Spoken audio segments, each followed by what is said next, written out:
ওমর রাদিয়াল্লাহু তাআলা আনহু সাথে সাথে চাদর পরিধান করে ওই সময় আল্লাহর নবী সাল্লাল্লাহু আলাইহি ওয়াসাল্লামের দরবারে চলে গেছেন। গিয়ে দেখলেন রাসূল করিম সাল্লাল্লাহু আলাইহি ওয়াসাল্লাম একটি কুটিরের ভিতরে দুইতলা বিশিষ্ট একটা ঘর, ওই ঘরের উপরে অবস্থান করছেন। সেখানে একজন দারোয়ান, সে পাহারা দিচ্ছে গেটের দরজায়। তো ওই দারোয়ানকে বললেন যে বলো, ওমর এসেছে আপনার সাথে দেখা করার জন্য। খেয়াল করেন কয়েকটা বিষয়। ইসলামের প্রত্যেকটা বিধান যদি আপনি জানেন, মানা সহজ, এবং প্রত্যেকটা কার্যাবলী দলিল সহকারে আছে। ইসলামে প্রত্যেকটা জিনিসের বিধানের দলিল আছে। আপনি বাড়ির জন্য পাহারা দেওয়ার জন্য একজন দারোয়ান রাখবেন, এটা রাখতে পারেন। কেন? ওই যে হাদিসে আসছে রাসূলের একজন দারোয়ান ছিল।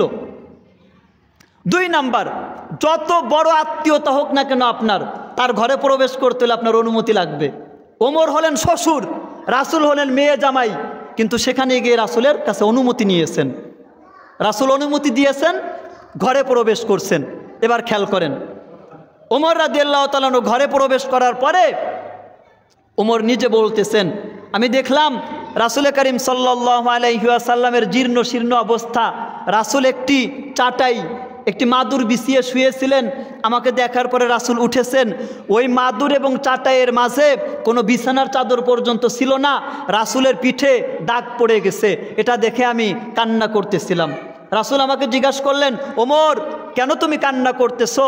তখন আমি বললাম, ইয়া রাসূলুল্লাহ, রোম সম্রাট আর পারস্য সম্রাট তারা আল্লাহকে মানে না, তারা কাফের।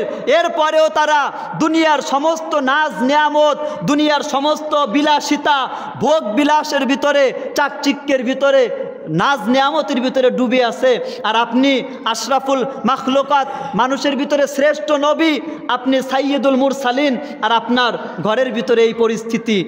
আপনার অসহায়ত্বের অবস্থা দেখে আমি ওমর, আমি চোখের পানি ধরে রাখতে পারছি না।